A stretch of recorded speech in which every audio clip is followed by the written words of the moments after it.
성령의 역사 마스터 클래스 89번 울리이 치 빙글리 마이너스 7위를 깨운 성령의 검과 성결의 불꽃.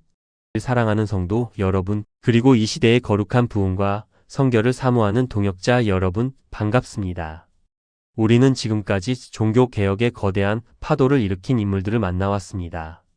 흔히 종교개혁이라고 하면 독일의 마르틴 루터를 먼저 떠올리지만 성령님께서는 비슷한 시기 알프스의 만년설이 녹아 흐르는 맑고 서늘한 공기 속에서도 또 하나의 강력한 부흥의 불꽃을 예비하셨습니다. 바로 스위스 개혁교회의 초석을 닦은 울리이 치 빙글리입니다. 우리 감리교인들에게 치 빙글리는 매우 특별하고도 깊은 영적 의미가 있습니다. 비록 시대는 다르지만 성경의 본질로 돌아가 개인의 삶과 사회 전체를 성결하게 변화시키려 했던 그의 불타는 열정은 훗날 우리 교단의 창시자 존 웨슬리가 외쳤던 성경적 성결의 소중한 씨앗이 되었기 때문입니다.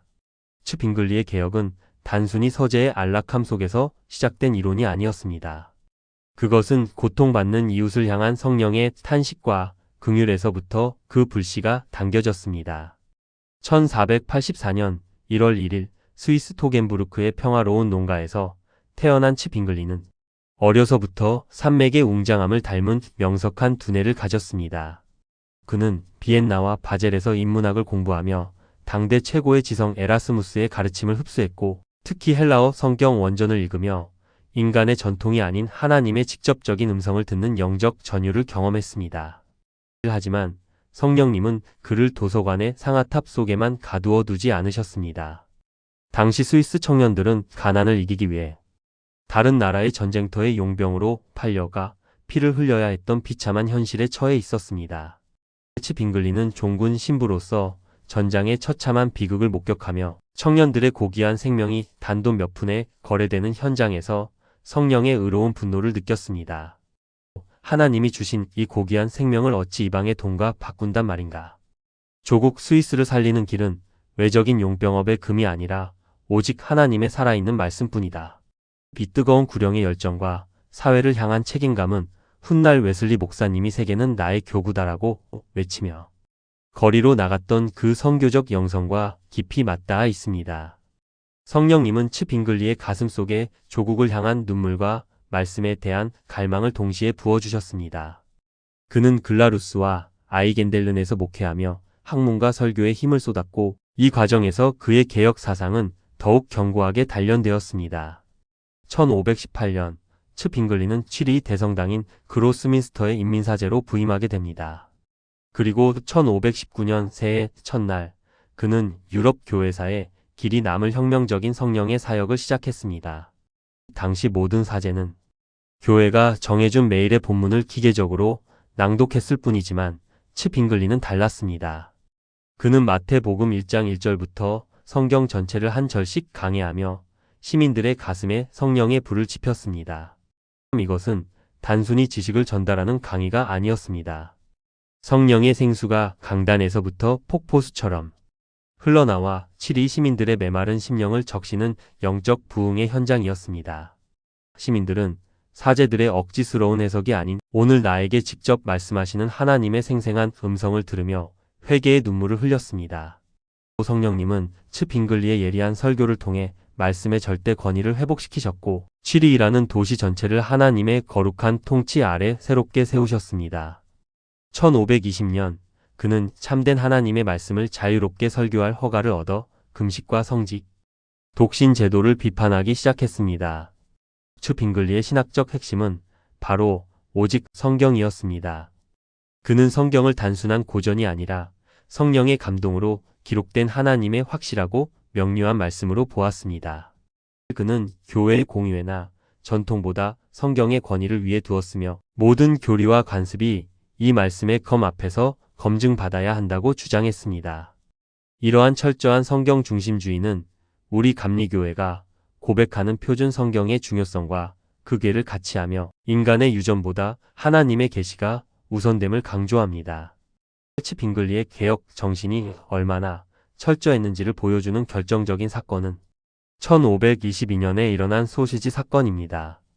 사순절 기간에는 육식이 엄격히 금지되었으나 치 빙글리의 동료들은 복음의 자유를 선포하며 소시지를 나누어 먹었습니다. 추 빙글리는 이들을 옹호하며 성령께서 주시는 참된 자유를 담대히 선포했습니다. 성경 어디에도 음식이 우리를 거룩하게 한다는 말은 없다. 인간이 만든 유전이 하나님의 말씀 위에 군림할 수 없다. 이것은 결코 방종을 말하는 것이 아니었습니다. 형식적인 율법주의의 사슬을 깨뜨리고 마음의 진정한 성결을 추구하게 하시는 성령의 강력한 역사였습니다. 우리 감리교회가 외적인 종교 형식보다 마음의 성결과 변화된 삶을 강조하는 전통은 바로 여기서부터 시작된 것입니다. 그는 하나님의 말씀의 명료함과 확실성이라는 논문을 통해 이 진리를 더욱 공고히 했습니다. 1523년 7일 공회에서 츠 빙글리는 67개조 항의문을 발표하며 본격적인 개혁의 청사진을 제시했습니다. 그는 사제 독신 제도의 폐지를 주장했고 이듬해인 1524년 안나 라이하르트와 결혼하며 자신의 신념을 삶으로 증명했습니다. 츠 빙글리는 예배의 현장에서도 성령의 철저한 정화를 갈망했습니다. 그는 예배를 방해하고 우상 숭배의 위험이 있는 화려한 성상과 조각상들을 과감히 제거했습니다. 오직 하나님의 말씀과 성도들의 진실한 기도가 예배의 유일한 주인공이 되게 했습니다. 하나님은 영이시니 예배하는 자가 영과 진리로 예배해야 한다는 말씀을 붙들고 그는 화려한 오르간 연주보다 성도들의 심장 깊은 곳에서 터져 나오는 찬양과 고백을 훨씬 더 소중히 여겼습니다. 성령님은 7위의 예배를 군더더기 없는 본질의 예배, 오직 하나님께만 집중하는 뜨거운 예배로 회복시키셨습니다. 이는 훗날 웨슬리가 야외에서 드렸던 뜨겁고 소박한 부흥 집회의 영성과 그대로 연결됩니다. 추 빙글리의 사상은 도시 신정국가라는 개념으로 구체화되었습니다. 그는 교회와 국가를 별개의 영역으로 보지 않고 둘 다 하나님의 통치 아래 있는 공동체로 보았습니다. 정치 권력은 성경적 가치를 실현하는 도구가 되어야 하며 신실한 관료와 성직자가 함께 협력하여 거룩한 사회를 만들어야 한다고 믿었습니다. 이것은 우리 감리교회가 소중히 여기는 사회적 성결의 선구적인 모델이었습니다. 복음은 개인의 영혼 구원에 머물지 않고 세상을 변화시키는 거룩한 누룩이 되어야 한다는 츠 빙글리의 신념은 오늘날 우리에게도 큰 울림을 줍니다. 그는 교회와 국가가 하나님의 공의 아래 통합되어야 한다고 보았고 이것이 바로 성령께서 다스리시는 진정한 공동체의 모습이라고 확신했습니다. 하지만 개혁의 길에는 가슴 아픈 이별의 순간도 있었습니다. 1529년 마르틴 루터와 만난 마르부르크 회담은 우리에게 큰 영적 교훈을 남깁니다. 성찬의 의미를 두고 두 거인은 격렬하게 충돌했습니다. 루터가 물질적 임재를 고집했다면 츠 빙글리는 성찬은 주님의 고난을 기억하는 기념이자 상징적인 예식이라고 주장했습니다. 츠 빙글리는 신학적 차이에도 불구하고 루터에게 눈물을 흘리며 화해의 손을 내밀었습니다. 하지만 루터는 끝내 당신은 우리와 영이 다르다며 그 따뜻한 손길을 거절했습니다. 이 장면은 성령 안에서 진리로 하나가 되는 것이 얼마나 어려운지 보여주는 아픈 역사입니다. 그러나 츠 빙글리가 보여준 그 눈물의 손길은 훗날 우리 웨슬리 목사님이 강조했던 관용의 정신과 보편적 사랑의 선구적인 모습이었습니다. 츠 빙글리는 또한 이중 예정서를 수용하며 하나님의 주권적 은총을 강조했습니다. 비록 칼뱅처럼 체계화되지는 않았으나 구원이 전적으로 하나님의 은혜에 근거한다는 점은 루터와 개를 같이 했습니다. 1529년에는 7위 성경을 간행하며 스위스 개혁교회의 문화를 선도했습니다. 성경이 모든 이의 언어로 읽히는 것, 그것이 바로 성령께서 원하시는 복음의 확장이었습니다. 그러나 국내적으로는 제세례파와의 충돌이라는 아픔도 겪었습니다. 유아 세례를 언약의 표로 인정했던 츠 빙글리와 이를 거부한 급진파 사이의 갈등은 당시 종교개혁이 처했던 정치적, 교리적 복잡성을 보여줍니다. 성령의 역사는 때로 이러한 시련 속에서 더욱 정금같이 다듬어지기도 합니다. 츠 빙글리의 마지막은 조국과 신앙을 위한 장렬하고도 거룩한 순교로 장식되었습니다. 1531년 10월 11일 로잔 전쟁 중 카펠 전투가 벌어졌을 때 그는 종군 목사로서 성도들과 함께 전장의 위험 속으로 뛰어들었습니다. 그는 칼을 든 군인이기 이전에 영혼을 돌보는 목자였습니다. 쓰러진 병사들을 품에 안고 피 묻은 대지 위에서 마지막 순간까지 성령의 소망을 노래했습니다. 결국 적의 칼에 깊은 상처를 입고 쓰러진 그는 마지막 숨을 거두며 하늘을 향해 외쳤습니다. 내 몸은 죽여도 내 영혼은 결코 죽일 수 없다. 그의 순교는 비극적인 끝이 아니라 개혁의 불꽃을 더욱 뜨겁게 타오르게 하는 시작이었습니다. 성령님은 그의 희생을 통해 개혁교회의 생명력을 더욱 견고하게 하셨습니다.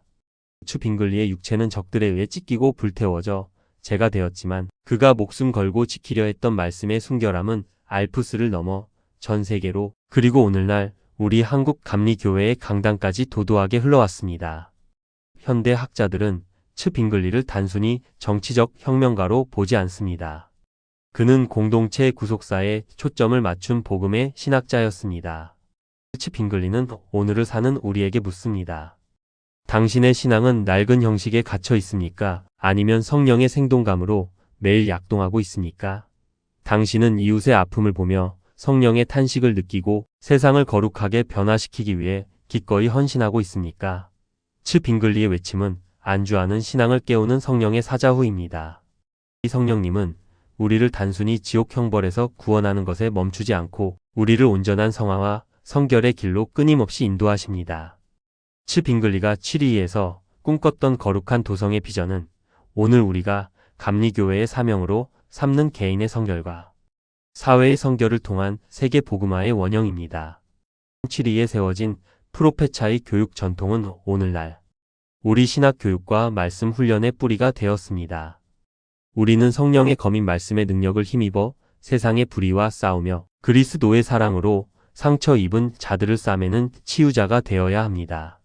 하나님은 말씀 앞에 철저히 반응하며 성결을 향해 달려가는 한 사람을 통해 지금도 살아있는 역사를 써 내려가십니다. 사랑하는 성도 여러분, 오늘 츠 빙글리의 불꽃 같은 삶을 통해 여러분의 심령이 다시 한번 뜨겁게 타오르기를 소망합니다. 타협 없는 말씀의 원칙 위에 굳게 서되 잃어버린 영혼을 향해서는 눈물로 손을 내미는 온전한 성령의 사람이 되십시오. 우리 신앙의 선배들이 지켰던 그 순결한 복음이 여러분의 가정과 삶을 통해 이 세상 속으로 향기롭게 흘러가기를 축복합니다. 츠 빙글리의 유산은 하일리 블링거를 거쳐 오늘 우리에게까지 이어졌습니다. 국가가 성서적 가치 위에 서야 한다는 그의 공공신학적 전통을 우리는 잊지 말아야 합니다. 여러분이 바로 이 시대의 츠 빙글리가 되어 세상을 아름답게 변화시키는 성령의 거룩한 불씨가 되시길 주님의 이름으로 간절히 축원합니다. 시청해 주셔서 감사합니다. 성령의 권능과 평강이 여러분의 삶에 늘 충만하시길 기도합니다.